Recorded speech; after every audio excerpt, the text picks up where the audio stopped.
Em, Tenemos que estar todos a las 12, sí, como les decía, son departamentos.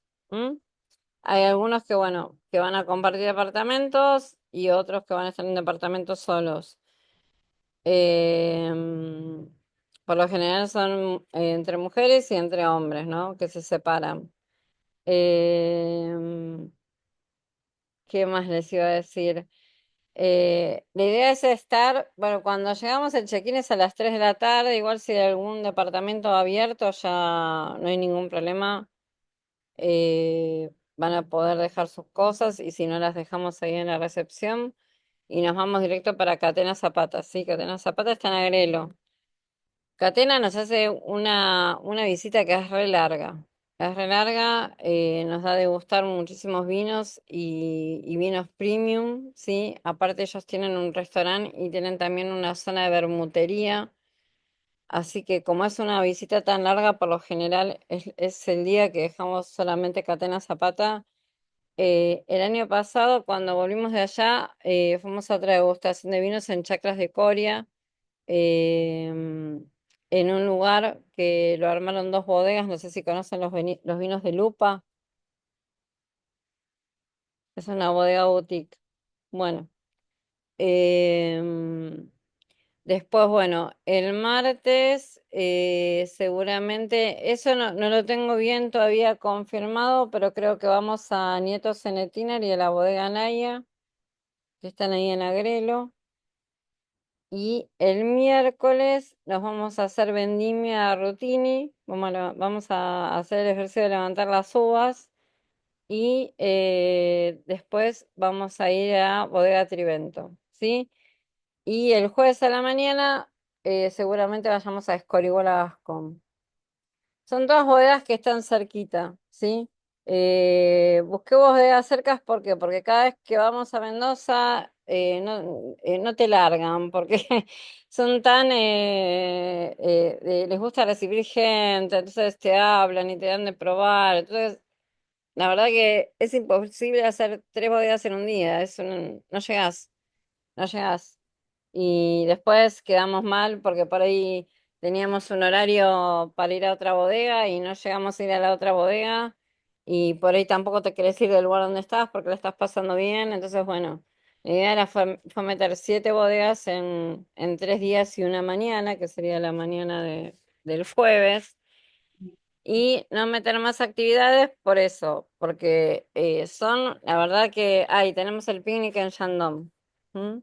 Y vamos Y a hacer un cruzar. picnic en Cruzat, pero justo Lorena Mulet, que es la enóloga, el sábado me escribió que se fue de la bodega, no sé qué pasó, así que bueno, no vamos a poder ir a Cruzat, ¿sí?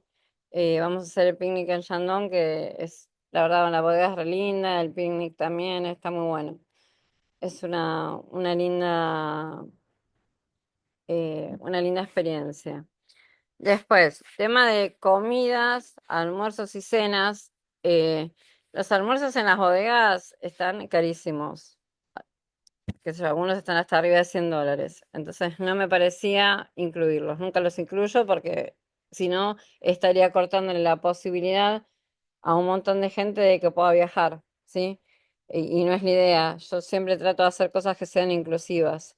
Y aparte, me parece una locura, ¿no? Que te cobren esos precios para un almuerzo.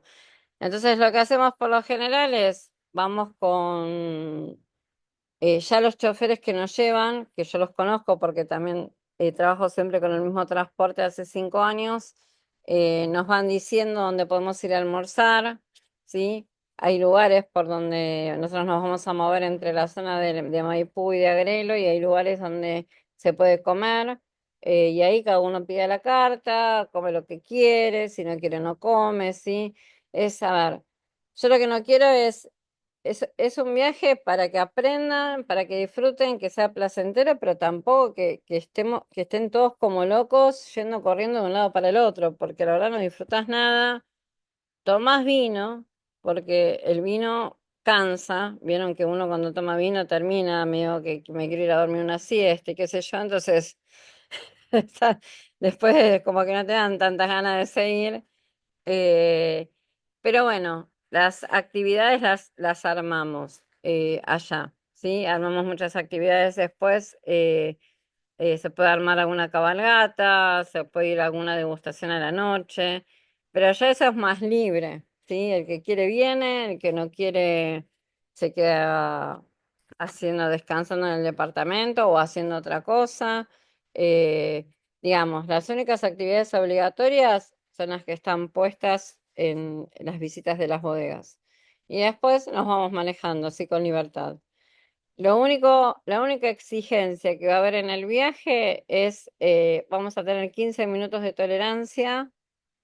Ahí está Alexander. 15 minutos de tolerancia para partir, ¿sí? ¿Por qué? Porque las bodegas no se esperan si nos dicen, hay que estar a las 10 de la mañana, tenemos que estar a las 10 porque ellos tienen muchos grupos. Y somos muchos, somos 23. Entonces, si estamos esperando que uno se retrasa por una cosa, que otro se retrasa por otra, no nos vamos más. Entonces, si ponemos un horario para irnos, supongamos, no sé, decimos a las 9:30, nos tenemos que juntar todos en la puerta, esperamos hasta las 10 menos cuarto. El que no llegó a las 10 menos cuarto se va a tener que tomar un taxi, algo, pero a las 10 menos cuarto nos vamos. Si no, ahí no hay tolerancia. Pero porque no podemos, llegamos tarde a la bodega, es un lío, ¿sí? Entonces es lo único, el único punto donde vamos a ser exigentes como para poder cumplir. Lore, te voy a pasar, me estoy quedando sin batería y estoy justo en el jardín. Te voy a pasar antes que me corte para que seas anfitriona, espera. Gracias.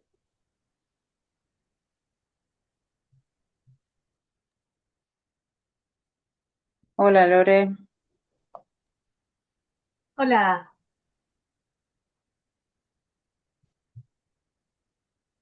Voy a abrir, bueno, acá, anfitriona. Ah, no me muestran los chats, por eso.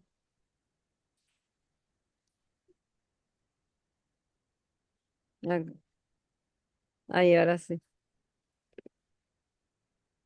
Así que bueno, lo único que les vamos a pedir es puntualidad.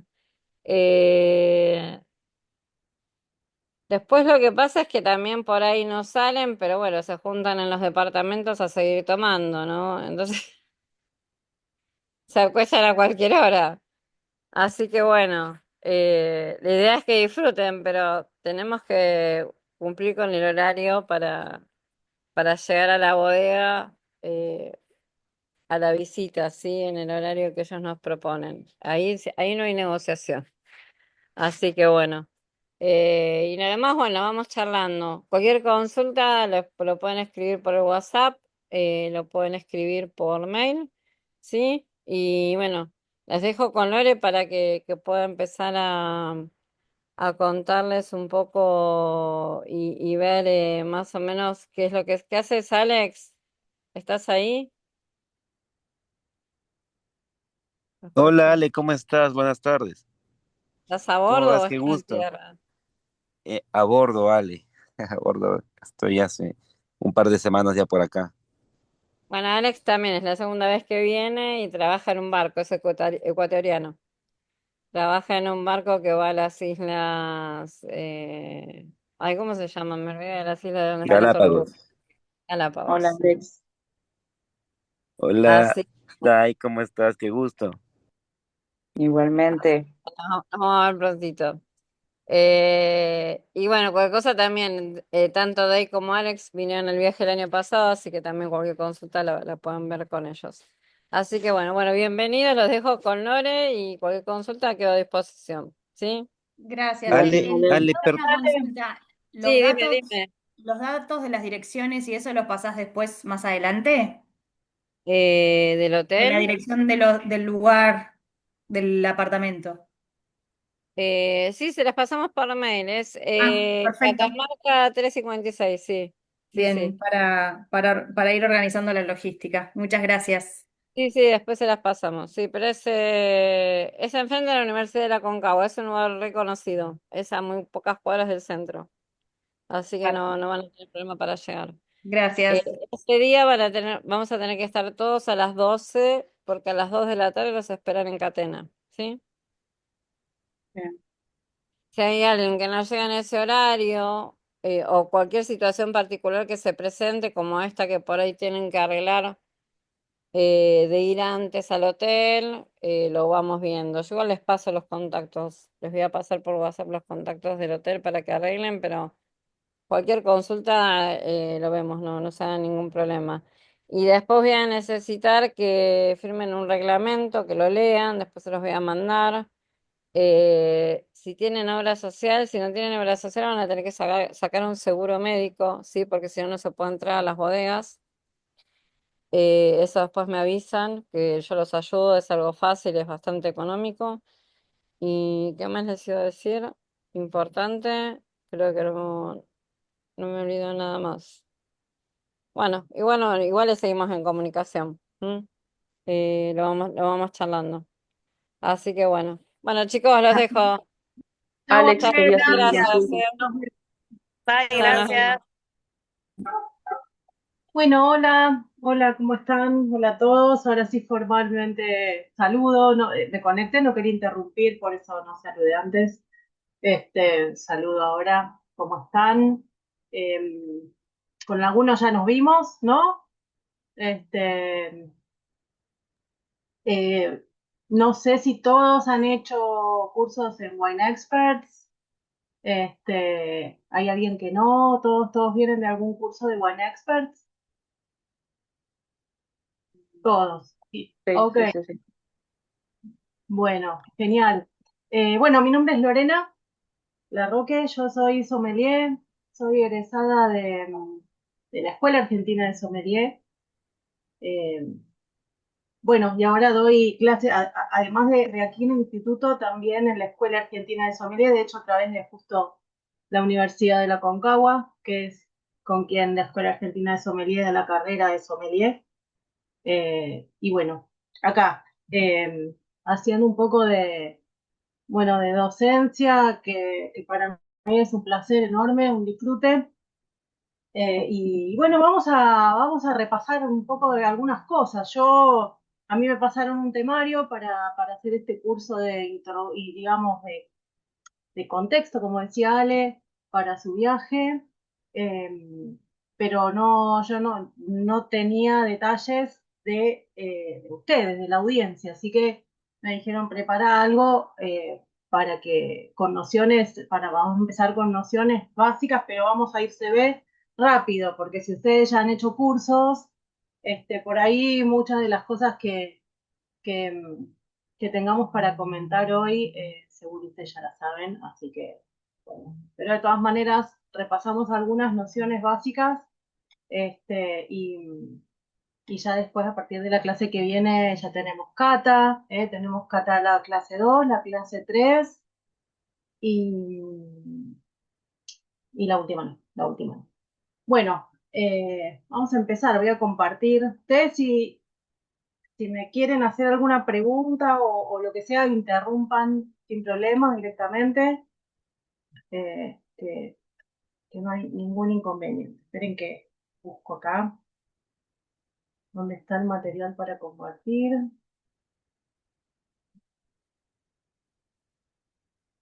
No me estaría...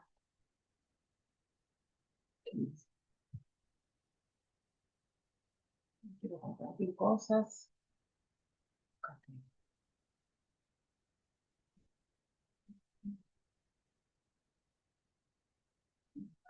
Segundito, que no me está mostrando lo que quiero compartir. Bueno, ¿cuándo se van? ¿Ya tienen la fecha? Sí, El 9 de marzo. 9 de marzo. Ay, ya. No falta nada, pasa volando. Sí. Algunos, bueno, escuché que no, pero después, primera vez en Mendoza, algunos. No, nadie, primera vez en Mendoza. Bueno, excelente. Bueno, vamos, se ve, ¿no? La pantalla. Sí, Sí, bien. Bueno, Como les decía recién, hoy probablemente entonces sean todas cosas que ustedes con un enfoque u otro probablemente ya vieron. Si todos han hecho cursos en Wine Expert, son todas cosas que ustedes conocen, así que seguramente las vamos a repasar rápido. Pero bueno, ya que todos este, tienen conocimientos de vino, vamos a ver, siempre igual, me gusta mostrar esta frase porque, bueno, me parece lindo charlarla y con ustedes, bueno, con más razón que ya conocen. ¿Qué opinan? Les voy a dar un segundo para que la lean y a ver qué les parece, charlemos. ¿Mm?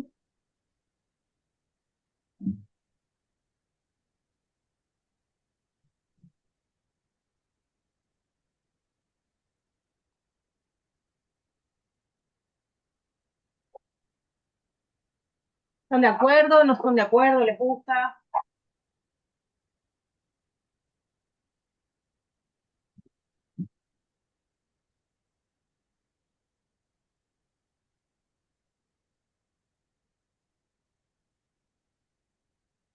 Sin comentarios. Bueno, seguimos.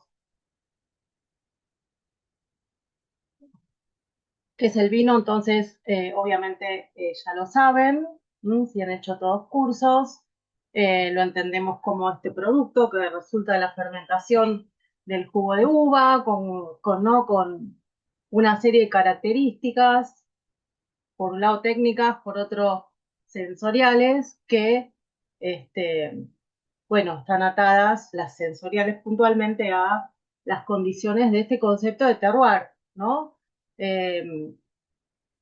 Que por supuesto no es un elemento, un elemento en sí, sino más bien un concepto que eh, abarca una serie de variables. ¿Mm? Eh, entonces, hablamos del terroir y de su incidencia en las características sensoriales del vino. De lo que estamos hablando es de la interacción de estos principalmente cuatro factores macro, la uva, el clima, el suelo, el factor humano. Este, pero bueno, dentro de cada uno de estos cuadrantes, obviamente hay toda una serie de factores bueno, que constituyen un contexto y ese contexto y la interacción de todos estos elementos nos van a dar un resultado determinado, desde el punto de vista sensorial. Y después, cuando hablamos de características de vino, dijimos que también podían ser características técnicas, eso está no atado al terroir, sino atado a otras cuestiones, como por ejemplo, este, las prácticas enológicas, ¿no? Las decisiones que se toman en torno a otros aspectos del producto. Pero bueno, como concepto, esto del terroir es, para repasar, entonces eh, es este conjunto de factores que se combinan, se conjugan, en donde tenemos una variedad de uva determinada, con una genética determinada, que se adapta de determinada forma a un lugar, y en función de eso va a tener esta fruta X características. Y este lugar es, bueno, está afectado obviamente por el clima, las cuestiones obviamente climáticas, la geografía y las características del suelo. Vamos a repasar un poquitito más de esto cuando hablemos de uvas, eh, pero bueno, tampoco no se asusten, tampoco es que vamos a hacer una clase de viticultura porque, bueno, seguramente ya lo han visto y tampoco de todas maneras es el objetivo de este curso, pero sí entender por lo menos qué cuestiones básicas del entorno inciden en las características de la fruta y por consecuencia del vino y por qué, ¿no? Y cómo. Y bueno, por último, el factor humano, que es este cuarto elemento del terroir, que bueno, que es básicamente qué es lo que hacemos nosotros con todo esto que nos da la naturaleza, este contexto de clima, de suelo, de geografía y nuestra materia prima, que es la vid plantada en este contexto natural. ¿Qué puede ser? Y bueno, un montón de cosas pueden ser. Estamos hablando de las prácticas, de las labores culturales, es decir, cómo manejamos el viñedo. Estamos hablando de restricciones o exigencias que podemos tener por estar, en todo caso, afectados por alguna legislación en particular, ¿no? Ustedes deben recordar que en algunos casos hay reglamentos que dictan cómo tenemos que manejar el viñedo, cómo tenemos que hacer el vino, o sea, con una serie de reglas. Bueno, esto es parte también, ¿no? Del factor humano del terroir. Y bueno, y después los métodos elegidos por cuestiones subjetivas de cada enólogo, de cada hacedor de vino en función del producto que está buscando. Así que bueno, como repaso general, entonces tenemos este contexto que nos determina las características sensoriales del vino y después están las otras, que son las características técnicas, ¿no? Y las características técnicas lo que nos van a decir es de qué tipo de vino estamos hablando. ¿Mm? Solo para repasar. Teníamos una serie de categorías, los tipos de vino. ¿Se acuerdan que el tipo de vino no es lo mismo que estilo de vino? ¿No? Ustedes deben haber visto esto, ¿no? ¿Se acuerdan la diferencia entre tipo de vino y estilo de vino? Sí.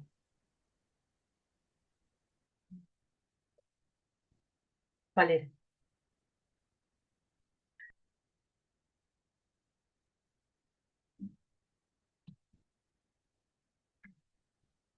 Bueno, tipo de vino, entonces, son las distintas clases de vino desde el punto de vista reglamentario, es decir, los tipos de vino son básicamente definiciones que están reglamentadas, que surgen a partir de la legislación.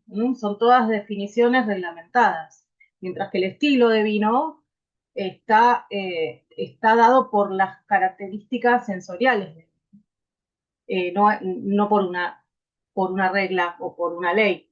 ¿Mm? Entonces, las leyes de vino son las que nos dicen que hay tipos de vino por color, blanco, tinto, rosado. Las leyes de vino son las que dicen qué es un vino dulce, qué es un vino semidulce, qué es un vino seco, qué es un vino semiseco. Está todo reglamentado en función de, por ejemplo, en el caso del dulzor, ¿se acuerdan? ¿En función de qué?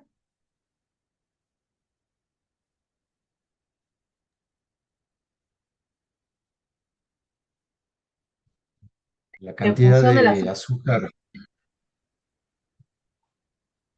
Sí, Emilio. de la cantidad de azúcar residual.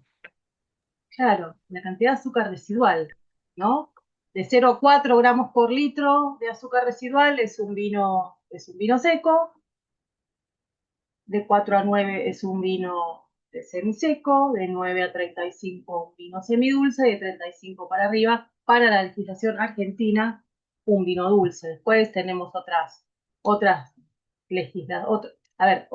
reglas, por ejemplo, la de la Comunidad Europea, la del Mercosur, la de otros países, que tienen otros valores ¿no? de umbrales de azúcar residual para las distintas categorías de vino en cuanto al dulce. Pero bueno, el punto es que todo esto está reglamentado, está descrito en las leyes de vinos. ¿Qué es un vino tranquilo? ¿Qué es un vino fumoso? También está reglamentado, no es subjetivo. Está reglamentado en función de la cantidad de atmósferas de presión que tiene de gas ese vino que estamos evaluando. Si tiene más de 3, 4 atmósferas de presión, será un vino espumoso. Si tiene menos, será un vino tranquilo o un vino frisante, se le llama, cuando es una baja efervescencia. Todo lo dice la ley. Y por último, otra forma en que podemos clasificar el vino desde la reglamentación es eh, esta cuestión de la composición, si es un corte, si es un varietal. Si es un varietal, es un vino elaborado a partir de una sola uva o en donde una sola uva abarca al menos el 85% del vino. Y si hay más de una uva y ninguna abarca más del 85% del vino, bueno, estamos hablando entonces ya de un corte, ¿no? Bueno, esto seguramente ustedes en algún momento lo vieron. ¿Alguna duda, algún comentario sobre los tipos de vino? No, por ahora no. Estamos bien, ¿no? Clarísimo. Bien. Bueno, vinos dulces, vinos fortificados, son otras categorías también con sus reglamentos y sus pautas. Y hasta acá llegamos por hoy en la mención, porque la verdad es que, bueno, podríamos estar hablando un montón de tiempo, pero tampoco era la idea. Solamente me pareció incluir digamos, los más frecuentes, ¿eh? Como vino dulce, dentro de vino dulce, ¿se acuerdan? Podemos tener los vinos de cosecha tardía, los vinos de paja, los vinos de hielo y los vinos de botrytis, ¿no? Y en este grupo lo que tenemos es los vinos dulces no fortificados. ¿Mm? Todos estos los conocen, los han visto en algún momento. ¿Hay alguno que no conozcan de estos que acabamos de nombrar?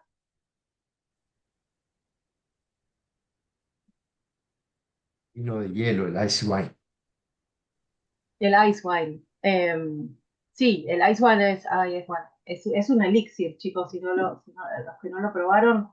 Pero bueno, básicamente es vino elaborado a partir de uva congelada por, por, digamos, de vuelta, por reglamento congelada en la viña. No puedo yo cosechar la uva, congelarla en el refrigerador y después hacer vino. Tiene que estar congelada a por lo menos 7 grados bajo cero y esa temperatura es la temperatura legal como mínimo. Los enólogos, los que hacen vino de hielo, dicen que lo ideal es que haya entre menos 10 y menos 12, es decir, entre 10 y 12 grados bajo cero en la viña al momento de cosechar y al momento de prensar, porque esta temperatura es obligatoria no solo para cosechar, sino para prensar, porque justamente todo el punto de que la uva esté congelada es que al momento de prensar podamos deshacernos de gran parte del agua que hay en la pulpa de la uva para obtener un mosto sobresaturado, ¿no? Entonces vamos a tener muy poquito jugo, muy denso, pero claro, con una enorme concentración de todos los compuestos del azúcar y demás. Y como el agua está congelada, todo el resto del agua, de esa pulpa del agua está congelada a esa temperatura, bueno, eso no escurre de la prensa. Y esa es la forma en que nos deshacemos del agua y obtenemos un mosto bien, bien saturado. Son súper complejos estos vinos, les cuesta un montón a las levaduras fermentar esto porque hay una cantidad de azúcar tremenda. Tardan a veces meses en fermentar y obviamente se terminan muriendo, ¿eh? Se detiene la fermentación porque la levadura llega a un momento que cuando se empieza a generar alcohol y ante semejante presencia de semejante cantidad de azúcar, se genera ahí un entorno que es hostil para la levadura no puede continuar y ahí, bueno, ahí tenemos, así es como tenemos un vino muy, muy dulce, muy poquito fermentado, pero de una enorme complejidad y bueno, no fortificado, esa también es el punto. En estos vinos no interrumpimos la fermentación con alcohol, sino que, bueno, se da esta interrupción natural, igual que con el vino de paja y el vino de botrytis. ¿Probaron vinos de botrytis, vinos de paja? Pero sí los conocen. Botrytizados, sí. No, no Botritizados los sí. probé. No, no. Sí, nos cuesta los botritizados y los de hielo porque acá en Argentina casi no hay. No, tiene que haber condiciones muy particulares, ¿no? Para que se puedan hacer, porque como tanto la proliferación del hongo de la botritis en la viña como de una manera positiva, porque la botrytis está y está en un montón de lugares, y está, es más, si les gustan las frutillas, es probable que hayan visto botrytis, porque a veces vieron que si les toca alguna frutillita esa con esas manchitas grises, ¿no? Con algunas, que se ve algo como medio peludo, gris, la frutilla arrugada, bueno, eso es probablemente, no siempre, pero probablemente sea botrytis, ¿no? Este hongo que es el mismo hongo que coloniza los viñedos. El punto es cómo lo coloniza. ¿Eh? Si de repente aparece este hongo, se propaga de manera excesivamente rápida y no nos da tiempo a cosechar la uva con esta infección, vamos a decirle parcial, pues nos arruina la fruta, chau, no se puede hacer. El punto es que tiene que haber unas condiciones geográficas determinadas para que el hongo, bueno, pueda aparecer, pero vaya actuando muy despacito, muy lentamente en la viña y nos permita ir recogiendo las uvas a medida que se van infectando parcialmente, ¿no? Para repasar, lo que hace el hongo es perforar la uva, perfora la piel, la fruta pierde agua porque se evapora el agua por estos orificios que hace el hongo, y el hongo, por su parte, dentro de la uva, con su metabolismo, genera compuestos nuevos, que son los que dan lugar a estos aromas tan particulares del vino de botrytis. Y que, bueno, por supuesto, después los obtenemos en realidad se paga en efectivo. Ahora tengo, quizás ahora ahora tengo hace mil y no me acuerdo si Bien. me acuerdo los datos, porque Bueno, estoy pensando si me he olvidado. Bueno, ustedes cualquier cosa me dicen. Bueno, y después por otro lado, otro grupo también de vinos famosos, ¿no? Frecuentes y famosos son los fortificados, que son estos vinos que generalmente son dulces, pero también los hay secos, y son estos vinos en donde se añade alcohol, se añade básicamente un aguardiente generalmente vínico, es decir, una grapa, eh, y con dos propósitos, o bien generar un producto de una complejidad distinta, como es el caso de los vinos fortificados secos, en donde se agrega el vino, perdón, la grapa o el destilado de uva al final, una vez terminada la fermentación. Y después está el grupo de los dulces, en donde el objetivo es interrumpir la fermentación, porque lo que estamos buscando es que nos quede azúcar residual en el vino, y porque estamos queriendo hacer un producto dulce, ¿no? Entonces, eh, pueden darse una de estas dos situaciones. A ver, un ejemplo, ¿se acuerdan de algún ejemplo de fortificado seco famosísimo?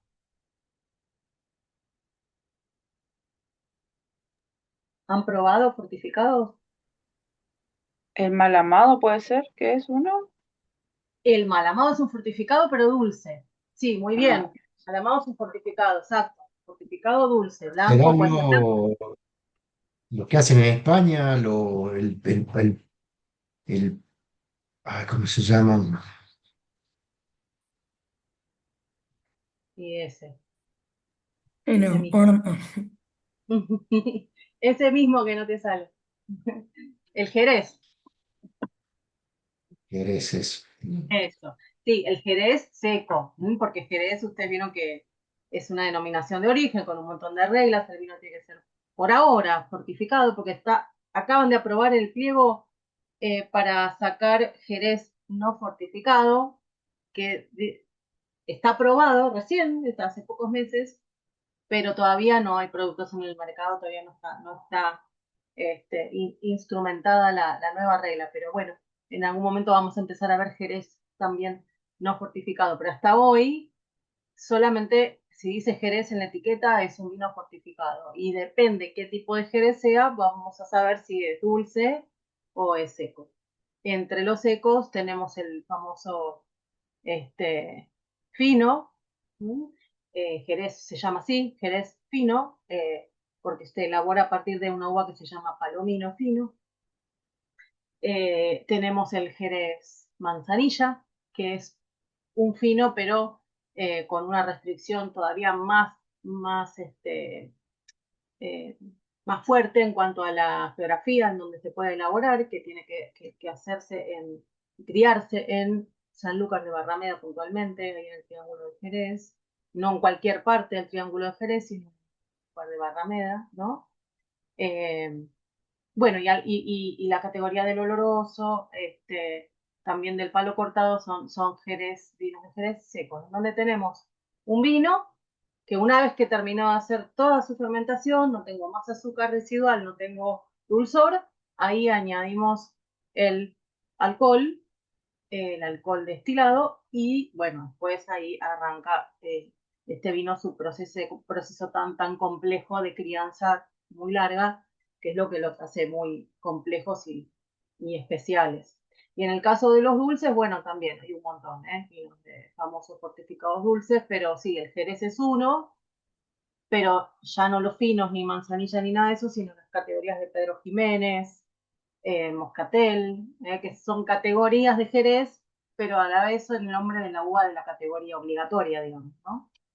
El Moscatel obviamente se hace con uva Moscatel, el Pedro Jiménez se hace con Pedro Jiménez, y son, pero súper dulces, son vinos que pueden tener más de 300 gramos de azúcar por litro finales en el vino, es impresionante el nivel de dulzor que tienen, como tienen crianzas oxidativas, son vinos directamente de color marrón oscuro.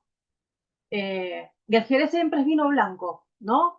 Ahora, si ustedes miran digamos, si ponemos 6 copas, 7 copas con todos los tipos de Jerez que hay, vamos a encontrar desde un pálido pajizo, como si fuera un torrontés, hasta un marrón oscuro, que parece prácticamente un vino tinto, pues mira, marrón oscuro, pero es todo vino blanco. ¿Por qué es tan distinto? Y ahí en el medio todas las gamas, ¿no? Hay color ámbar, hay dorado, va como que se va oscureciendo, pero bueno, porque tienen distintas metodologías de crianza, con más intervención del oxígeno, con menos, se oxida el color, pero siempre es vino blanco, siempre es vino de uva blanca. ¿Mm? Eh, y, y bueno, distintos niveles de dulzor, distintos niveles de oxidación y siempre fortificados. Y bueno, el Porto es otro gran famoso dulce fortificado, la Nova de Gaia en Portugal, eh, el Madeira es otro ejemplo, el Mistela es otro ejemplo, ¿no? Y después un ejemplo de un fortificado que sería un caso, una de las excepciones, vieron que ahí dice en ocasiones se agrega el alcohol al jugo de uva sin fermentar. ¿Se acuerdan algún ejemplo de eso? No hay muchos, pero hay algún que otro famoso.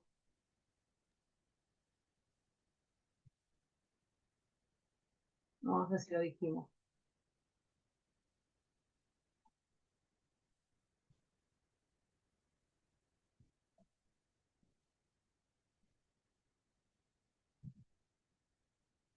En España es Mistela. ¿Mm? Es eso, Mistela es jugo de uva con alcohol.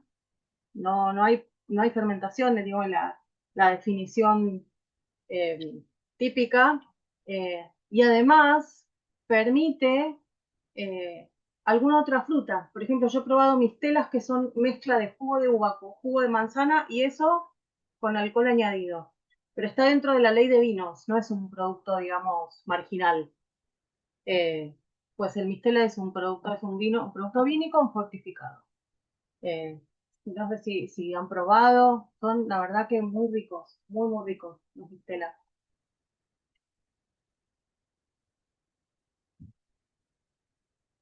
Bueno, ya está, repasamos los tipos de vino, no estilos, tipos de vino más comunes, más frecuentes.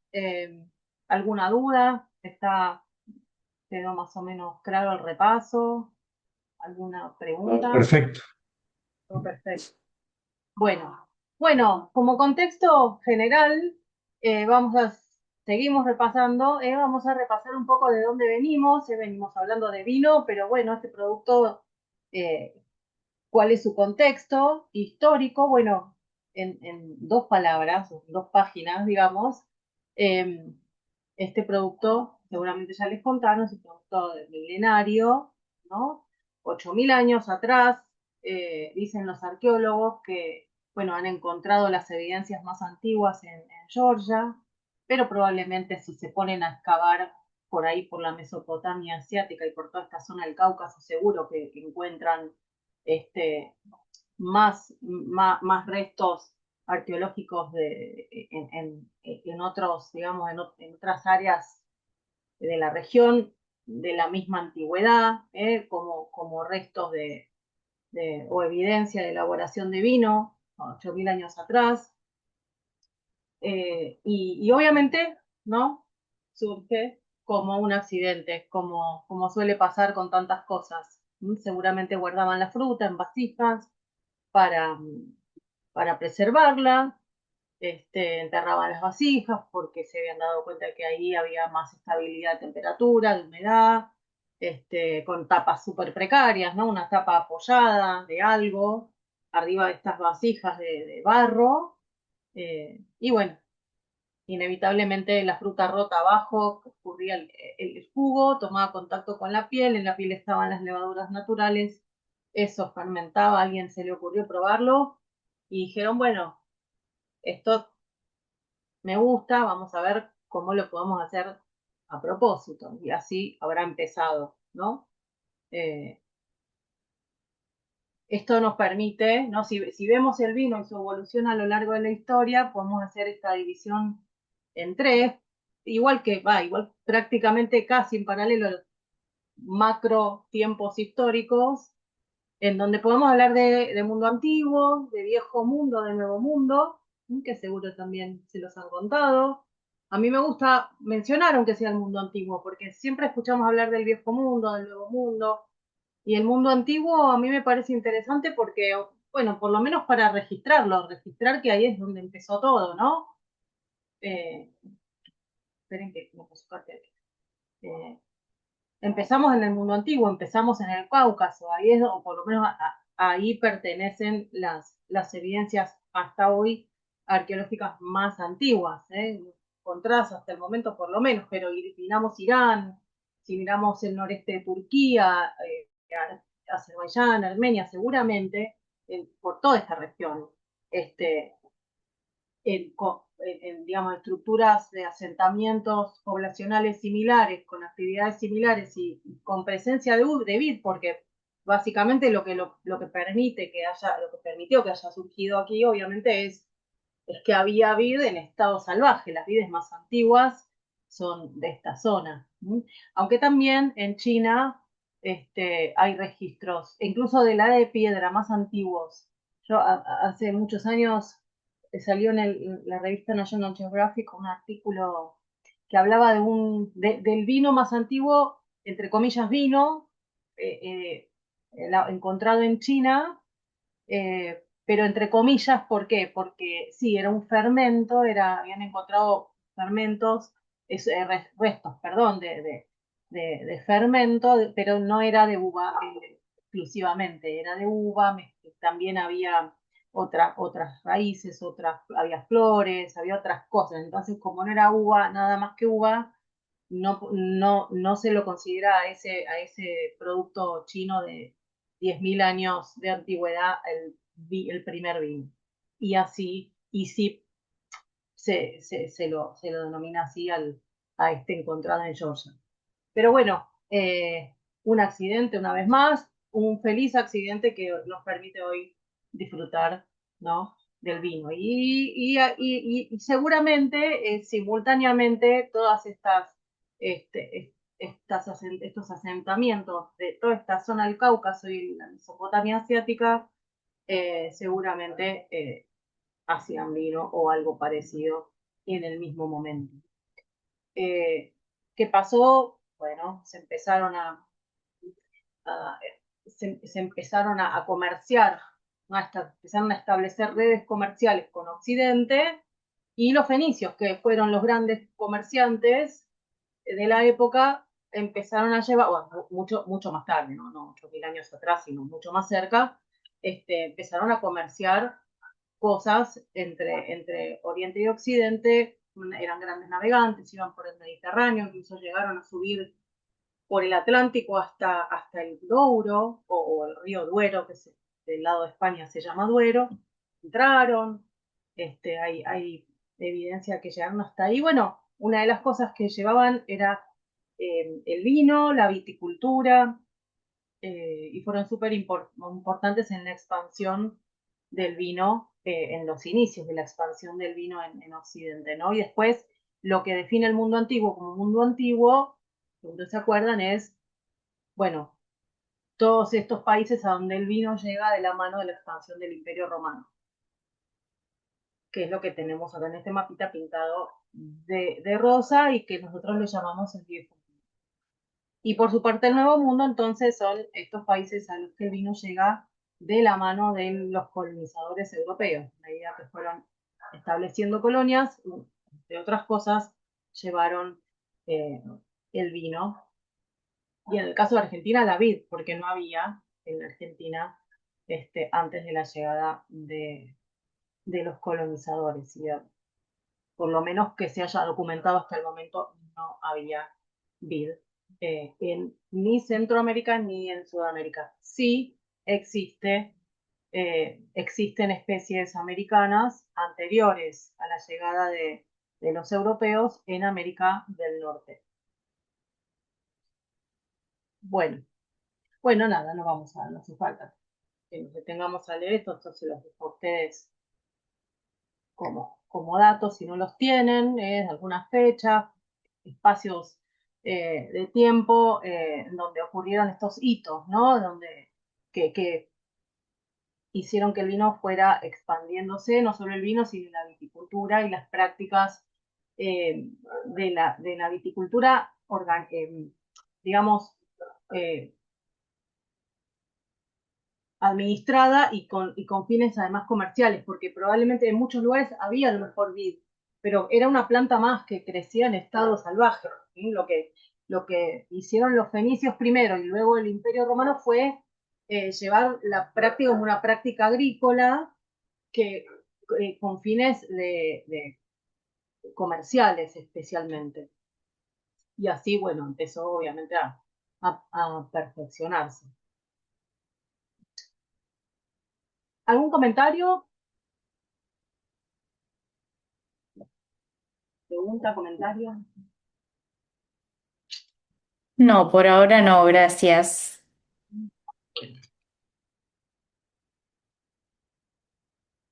Bueno, un contexto nada más.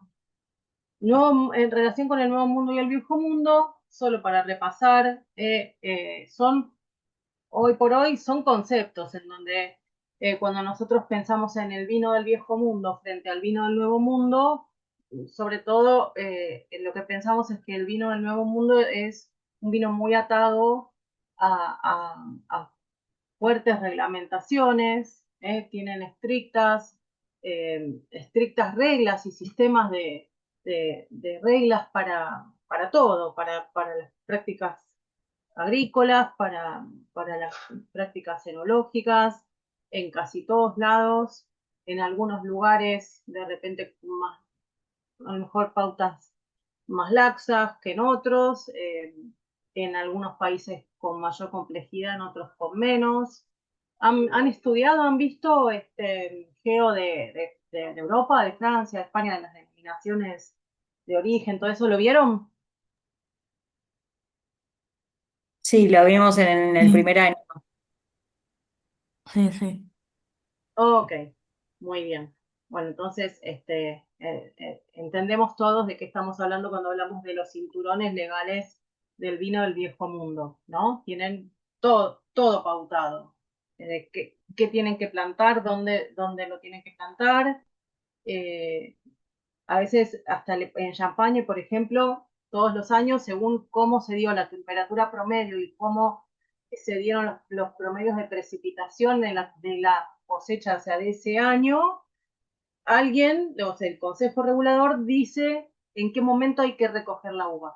Y les dan una ventana de 3 semanas generalmente. Entonces la uva no puedes empezar ni un día antes ni terminar un día después. Tenés 3 semanas que te dice las autoridades de la denominación de origen de la apelación champaña y junta la uva en esas 3 semanas. Bueno, y ese es un ejemplo, digo, como ese un montón de cosas, ¿no? Que les Te dicta hago su... una consulta. ¿Y qué Sí. sentido tendría, qué sentido tiene esa reglamentación de que se puede recoger solamente en esas 2 semanas? Y está principalmente atado al equilibrio que buscan entre los niveles de, es la concentración del mosto lo que analizan, a partir de cómo fue madurando la uva en función de cómo llovió, cuándo llovió y cuál fue la temperatura promedio en la etapa de maduración. Vieron que cuando la fruta está en la planta y a medida que va madurando, hay dos curvas principales. La curva de la acidez, sobre todo el ácido tartárico, que a medida que pasan los días va descendiendo lentamente. Y al revés que el azúcar, que cuanto más tiempo está la fruta en la planta, más azúcar se va acumulando en la uva. Entonces, como esto después, la cantidad de azúcar me va a dictar el alcohol potencial que yo tengo en el mosto, eh, pues no pueden hacer cualquier vino con cualquier nivel de alcohol que quieran. Tienen pautas. Entonces, no pueden tener ni azúcar ni acidez de más ni de menos para garantizar este equilibrio, digamos, en la estructura del vino. Y bueno, como no es siempre igual, porque la fruta madura en función del sol que recibe y de en qué momento llueve y demás, no pueden decir oficialmente se empieza la vendimia tal día. Lo definen según cómo vino el año. Entonces, bueno, hay que esperar, ¿no? Y no te puedes pasar, porque si te pasás, te baja mucho la acidez y tenés demasiado azúcar en el mosto, está muy saturado ese mosto y no se van a alcanzar ciertos estándares, digamos, de calidad en la estructura del vino y su perfil también, porque no se olviden que las denominaciones de origen protegen no solo la calidad, sino también hasta cierto punto, digamos, la identidad del producto, que no significa que todos los vinos de una denominación sean iguales, porque por supuesto no es así, pero sí se busca una identidad, ¿no? Que el producto sea representativo, porque si no, pierde sentido. Si no, si digo, si puedo hacer cualquier cosa en cualquier lado, pierde sentido que yo diga, ah, pero este vino es especial porque es champán.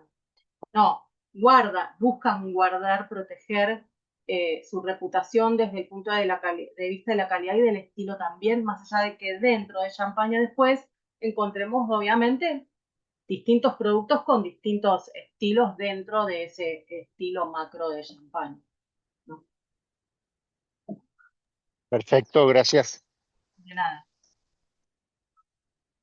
Bueno, y en el Nuevo Mundo lo contrario, ¿no? Tenemos libertad, libertad plena. Prácticamente no hay reglas en casi ningún lugar, salvo alguna categoría en algún lado, alguna mención.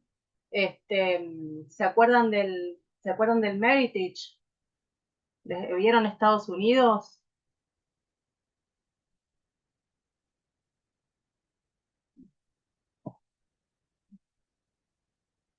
El Meritage, bueno, si no vieron, les cuento rapidito. El Meritage es una palabra que se escribe meritaje, que es una palabra inventada. En Estados Unidos juntaron la palabra merit, que es mérito, y heritage, que es legado, y formaron esta palabrita inventada, que es meritage. Y es una palabra reglamentada, es decir, no la puede usar cualquiera en la etiqueta del vino. Tiene que cumplir determinadas pautas para poder usarla. ¿Y cuáles son esas pautas? Y no está asociada a un lugar, a diferencia de Europa, que tenemos las apelaciones geográficas. Meritage es una mención de calidad, vamos a llamarle, que se puede hacer en cualquier parte. Pero tenés que cumplir con las pautas. Y las pautas son a ver, por empezar, tiene que ser un corte bordelés. ¿Qué es un corte bordelés? ¿Se acuerdan? ¿Qué es un corte bordelés? Cabernet Sauvignon, Merlot y puede ser un poco de Franc. Muy bien. Un corte de Burdeos. Corte bordelés significa corte de Burdeos, exacto. Donde las principales variedades son Cabernet Sauvignon, Merlot. Puede tener un poquito de Cabernet Franc, puede tener un poquito de Petit Verdot, de Malbec, puede tener un poquitito de de Carmener, y hay algunas otras más permitidas, pero las principales son, sin duda, las tres que dijo Emilio, ¿no? En el caso de los tintos, puede ser un corte bordeles blanco también, que las permitidas del blanco eran semillón, Sauvignon Blanc y Muscadel principalmente. Puede haber alguna que otra más, pero se usan más que nada semillón, Sauvignon Blanc y a veces un poco de Muscatel. No, Muscatel no, nada que ver con Muscatel, Muscadel es la uva. Bueno, ese sería un corte bordeles blanco, ¿no? Entonces, en Estados Unidos, si yo quiero escribir Meritage en la etiqueta, que sin duda es una mención de calidad y prestigio, primero tengo que hacer el vino con esas uvas. Puede ser del corte que yo quiera, pero solamente de las autorizadas en Burdeos. Puede ser blanco tinto, como dijimos recién.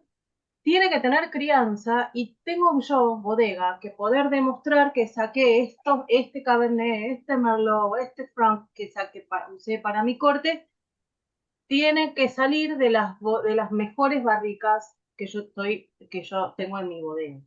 Es decir, es un vino de alta gama, tengo que poder demostrarlo. Si viene alguien a fiscalizar y analizar mi vino, yo tengo que poder demostrar que es el vino de todos los vinos que yo hago en mi bodega, este es el mejor y cumple con determinados estándares de calidad y viene de estas que son las mejores barricas y ahí se arma el corte. Bueno, si yo cumplo con todo eso, puedo escribir Meritage en la etiqueta, o sea que tampoco puede ser un varietal, ¿no? Siempre es un corte bordelés. Bueno, ese sería un ejemplo, digamos, de algún vino reglamentado en el Nuevo Mundo. ¿Mm? Nosotros en Argentina tenemos las menciones de reserva y gran reserva, por ejemplo, que son dos reglas que son mucho más sencillas, por supuesto. Y puede haber alguna que otra más por ahí, pero la verdad es que nada que ver con el viejo mundo, que tienen absolutamente todo, todo reglamentado. Bueno, para recordar nada, se los dejo, no lo vamos a leer porque son básicamente estas nociones que estamos comentando. Y vamos a hacer un vistazo general de Argentina, más bien, ¿sí? Como para tener contexto para después, en nuestra última clase, hablar puntualmente de Mendoza. En nuestra última clase nos vamos a concentrar en información, datos sobre Mendoza y vinos de Mendoza, pero bueno, hoy vamos a hacer un pantallazo, pero súper general a lo que es Argentina. Bueno, Argentina, como seguramente saben, está dividida a nivel macro en tres regiones vitivinícolas: la región del noroeste argentino, Cuyo, y por otro lado Patagonia y costa atlántica. Yo no sé, la verdad es que hay tanta diversidad en estas tres macroregiones que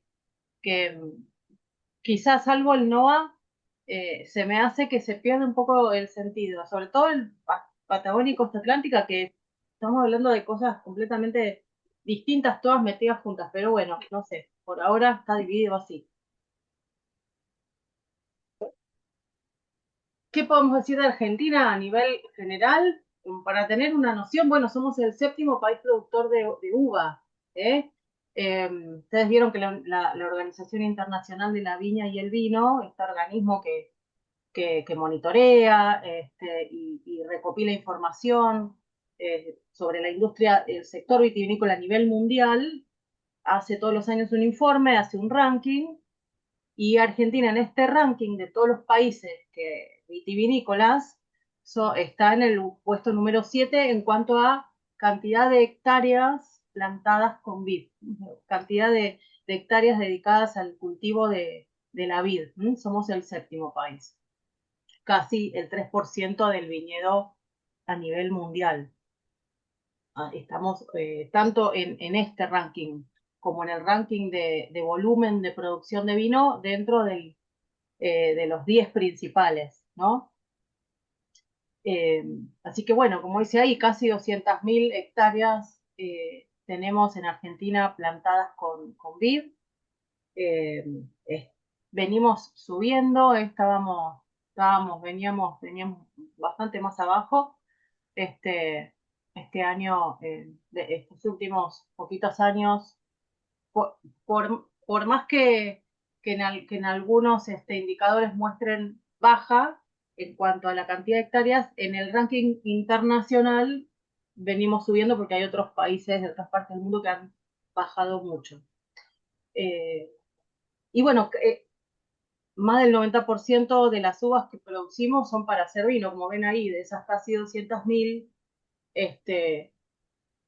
casi 184.000 hectáreas, un poco más, casi 185.000, bueno, casi, son para hacer vino. Y después en el ranking de elaboración estamos quintos, subimos un montón, estábamos como octavos, nos habíamos ido muy abajo y bueno, en el ranking, en el último disponible, que es el de 2024. Yo creo que a fines de marzo, a principios de abril, sale ya el informe de 2025, así que bueno, habrá que ver qué pasó. Pero bueno, por ahora el último dato que tenemos disponible es el de 2024, que es este que ven acá. Casi el 5% del vino que se elabora en el mundo se elabora en la Argentina, con casi 11 millones de hectolitros. Y en cuanto al color, bueno, para que tengan una referencia del vino que hacemos, casi como ven ahí, ¿no? El mayor porcentaje es vino tinto, después vino blanco y rosado, si miramos no lo tengo el dato acá, lo tengo, pero no lo puse, pero si quieren se los paso.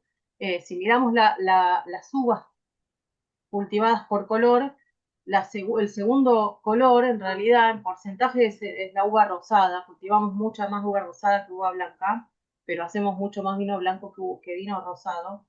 Pero eso la principal razón es que la mayor cantidad de uva rosada que cultivamos es para consumo fresco, es la uva de verdulería, digamos. Eh, y el vino rosado, obviamente, es vino que elaboramos a partir de uva tinta, como ya saben. Pero bueno, están intercambiados los colores, digamos. Si miramos uva cultivada y si miramos vino por color. Ahí miren, abajo, esto no viene de la Organización Internacional de la Viña y el Vino, sí viene del informe anual del INB, que si les interesa, ahí tienen el enlace del último, ahí abajo está el enlace, ahí van a encontrar un montón de información desglosada por provincia, en fin, si les gustan los números, si no les gustan, les va a parecer aburrido, pero si les gustan, ahí hay un montón de información. Está muy bueno el informe anual del INB. Está muy bueno. ¿Han visto la página del INB, los informes que tienen?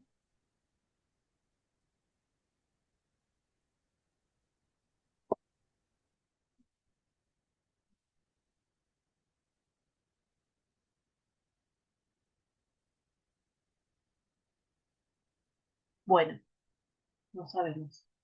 Bueno, las menciones, ya hablando de menciones legales, lo que tenemos en Argentina en cuanto a reglamentación, son las menciones de indicación geográfica, la denominación de origen controlada, de estos vinos que vemos en la etiqueta, la sigla D o C, o podemos ver también palabras como reserva, gran reserva, que todas tienen obviamente distintos significados, ¿no? Yo no sé si ustedes conocen todas las reglas de la DOC. Como las dos, tenemos en Argentina solamente dos denominaciones de origen controladas, que son Luján de Cuyo y San Rafael, que obviamente las dos en Mendoza. Yo les iba a contar, por si no las conocían, todo el detalle de la denominación, sobre todo la de Luján de Cuyo, que es la más importante cuando tengamos nuestra clase de Mendoza. Pero bueno, en todo caso es una mención que lo que me está indicando es que ese vino fue elaborado con toda una serie de reglas. La indicación geográfica hace referencia al origen de la uva. Hay un montón, hay más de 100 indicaciones geográficas en Argentina. Ahí abajo, abajo de todo, ese enlace que tienen, por si no lo han visto, no lo conocen o les da curiosidad, y tienen toda la lista de las más de 100, no sé si son 115, 114 no denominaciones, indicaciones geográficas que hay en Argentina, como por ejemplo IG Cafayate, IG Patagonia, IG, no sé, Valles Calchaquíes, todas indicaciones geográficas que obviamente hacen referencia al origen de la uva. Y después reserva y gran reserva, que como seguramente saben, a esta altura nos hablan de la crianza del vino, ¿no?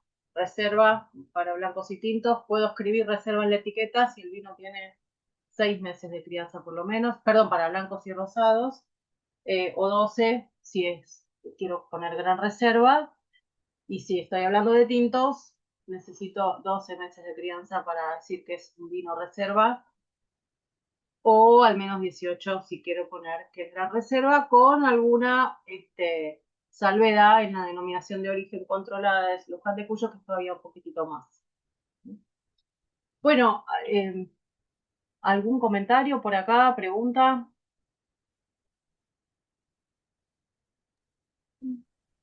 Estamos bien, Lore.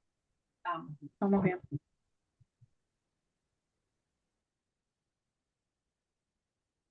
bueno, y casi que para terminar, chicos, nos estamos yendo más temprano, pero bueno, porque este, Ale me había dicho que iba ella a empezar la clase, y porque tenía, bueno, muchas cosas para contarles del viaje y demás. Así que se suponía que íbamos a tener solamente un ratito, y además ustedes ya saben todo, no preguntan nada, entonces hacemos más rápido todavía. Bueno, esta creo que es la última diapositiva. Acá les dejo, si es que no lo han visto, de vuelta una serie de datos para que ustedes puedan poner, sobre todo puedan poner en contexto Mendoza, ¿no? Fíjense que casi el 95% de la viña está en Cuyo, más del 97% del vino que se hace en la Argentina se hace en Cuyo. Eh, y si pensamos en Mendoza, que vamos a ver los números puntuales de Mendoza, la clase de Mendoza anda por el 70%, o sea, realmente es la principal provincia en cuanto a tamaño, no a calidad. No a calidad de forma exclusiva, por supuesto que se hacen excelentes vinos en Mendoza, pero no es la única. Sí es la más grande, pero no es la única, ¿no? Este, tenemos vino por todo el país, eh, a la altura de la calidad de los vinos mendocinos, sin la más mínima duda. Pero bueno, sí, Mendoza, este, indudablemente es la más grande. Y como muestra acá, bueno, si quisiéramos desglosar ese dato del 95% de viña de Cuyo y de 97% de vino elaborado en la región, como les decía recién, alrededor del 70, un poco más del 70% es Mendoza, la provincia que lo hace, y le sigue San Juan en tamaño. Mendoza, San Juan, en todo caso, La Rioja y Salta son las provincias más grandes en cuanto a tamaño del viñedo y volumen de vino elaborado. Y el resto, bueno, miren esos números, ¿no? Todo con una escala muy, muy pequeña. O sea que hay mucho, mucho potencial, mucho para crecer. Ojalá que, bueno, que se pueda crecer. ¿Han visitado otras regiones vitivinícolas ya? Mendoza ya conocen, me dijeron, nadie va por primera vez. ¿Han visto otras? Y Jujuy, La Rioja, un Qué poquito de lindo. Tucumán. Bueno, yo soy de Salta, así que Claro, ay, qué suerte, es, qué belleza, qué envidia. Una maravilla, realmente. Nuestro norte argentino y sus vinos que son soñados.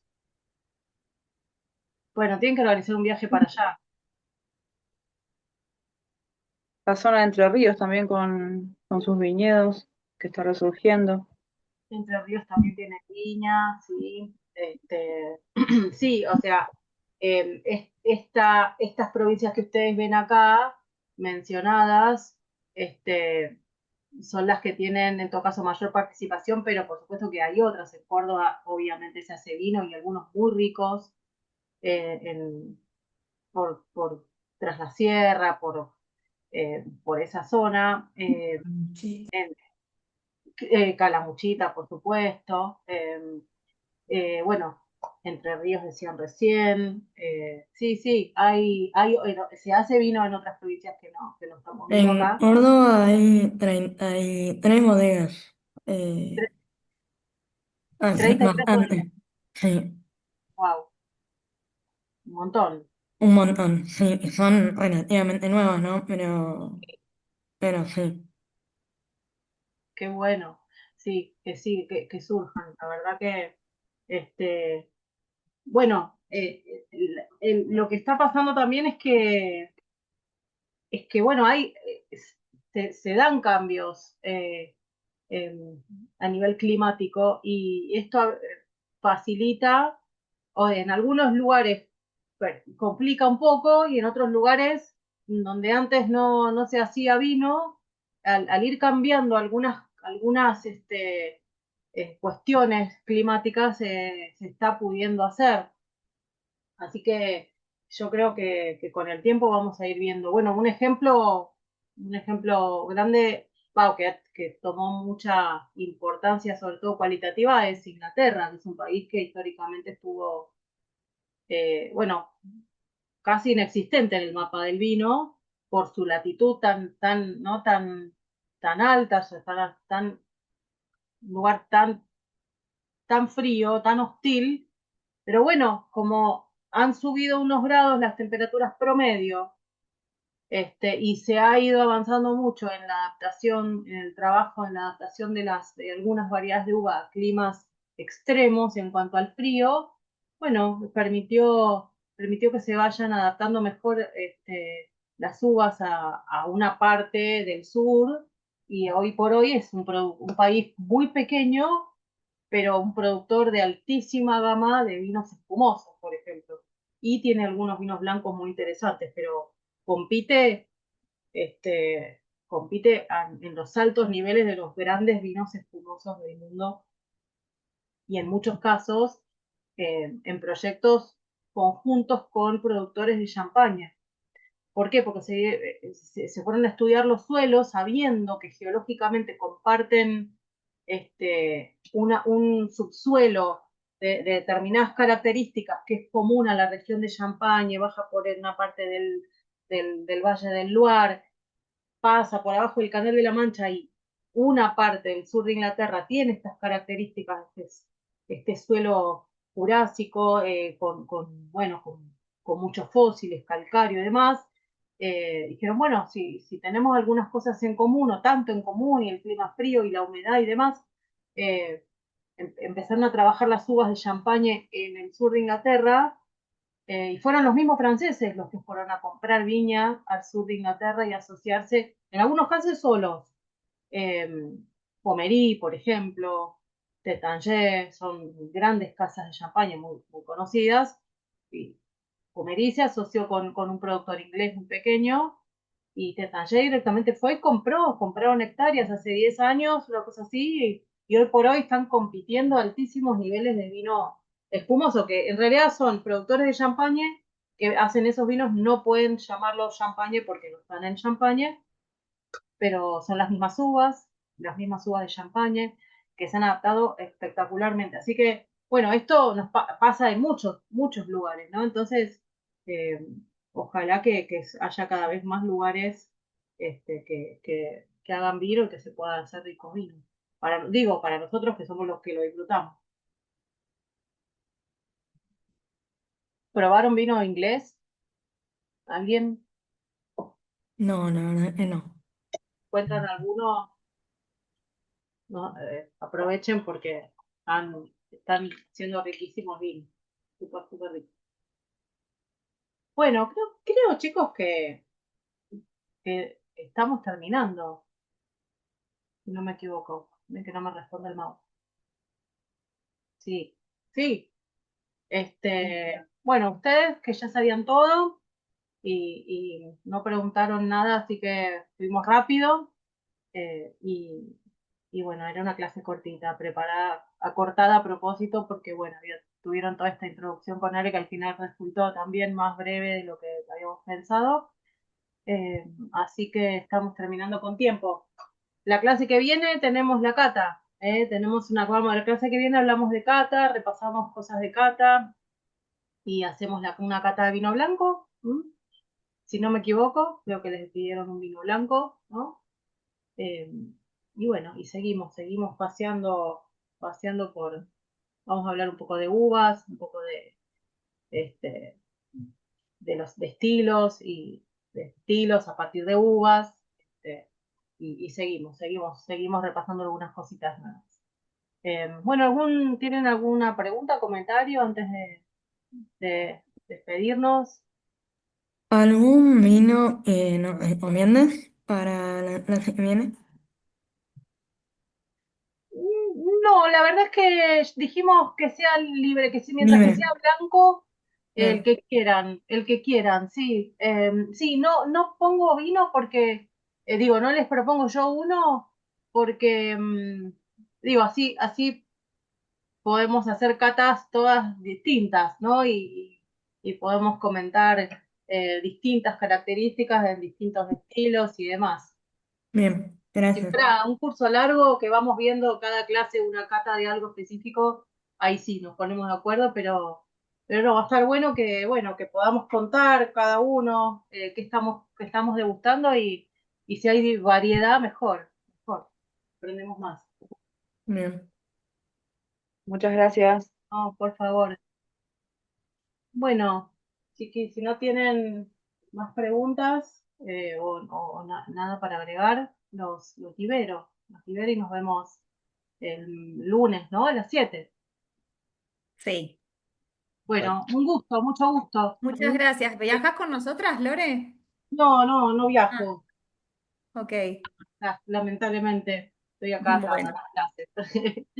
Bueno, bueno, este, gracias. nos vemos el lunes. Que pasen Dale. linda semana y buen fin de. Bueno, Gracias, muchas Gracias. igualmente. gracias. Chao, chao. Adiós. Bye.